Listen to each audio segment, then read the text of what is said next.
Hello everyone, in this video I'm going to show you how to use Adobe Illustrator and the Curvature tool to make clouds similar to these.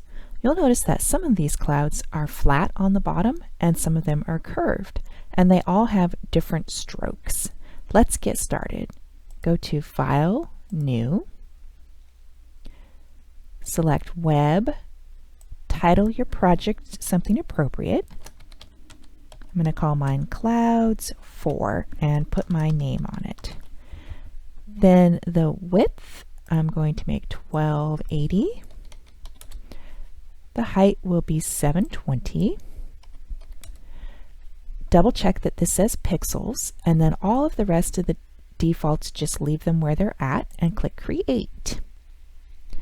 I'm going to draw a background with the rectangle tool.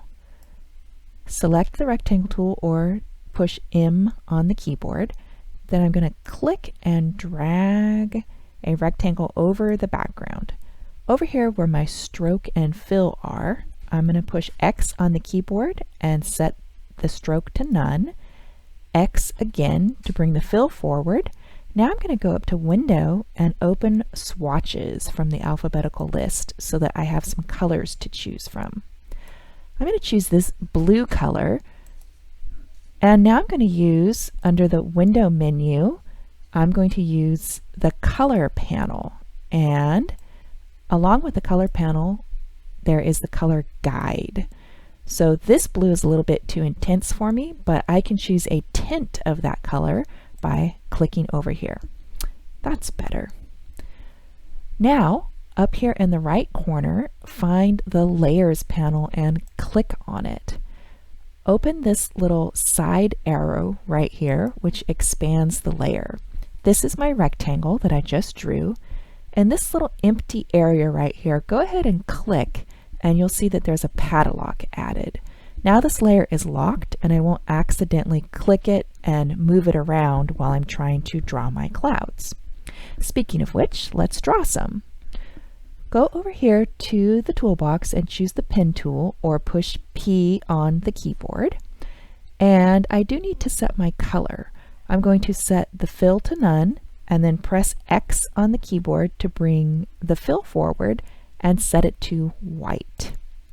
Now to use the pen tool, simply click. You don't have to drag, just click, and then move the cursor to the side and click again, and you see that those 2 points are now connected.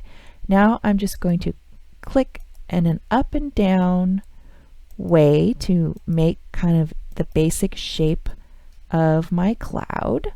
And I'm going to make sure that the first point and the last point touch each other. So you see when I bring those together, it turns white. Go ahead and click, and that makes a complete shape.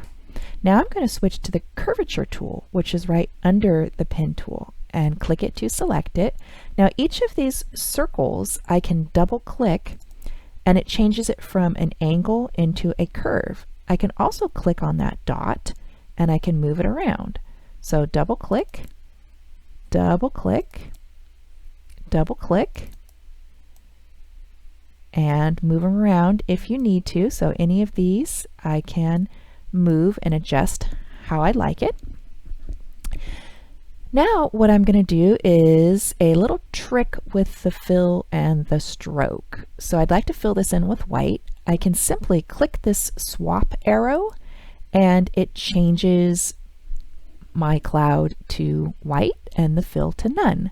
Now I already have some clouds made. Here they are. And I'm going to show you how to add some interesting strokes to these.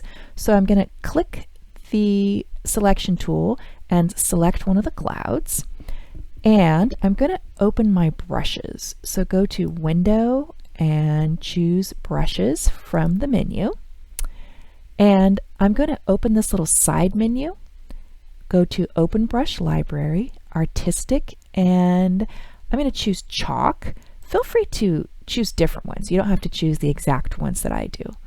So I'm going to open another one. So go to the side menu, Open Brush Library, and Artistic, and this time I'm going to choose Watercolor. And you can see that they've nested together in one panel. Now I'm going to choose a stroke color. So here are my swatches. For the first one, I'm just going to go ahead and leave it white. So a white stroke and a white fill. And you can see that as I click through these, I get some pretty interesting effects. And I can also change the size of the stroke several different ways, but one way is to go over to the Properties panel up here in the right corner, click it, and then for the stroke, here is the size. So if I click up, I can make it larger, which looks pretty interesting. It makes that cloud look kind of fluffy. Or I can click down to make it smaller, or I can just pop this open and choose from the list here. All right, I'm going to show you how to make one more type of stroke. Let's go ahead and click this one. And the stroke is forward. Let me choose this pink color. And then over here from the color guide, I'm going to go ahead and make it a little bit lighter. And this time I'll use a artistic watercolor brush. And I'm just going to click through these one at a time until I find a brush that I like. Some of the brushes do weird things, so I wouldn't choose those, but I think these are kind of interesting down here at the bottom,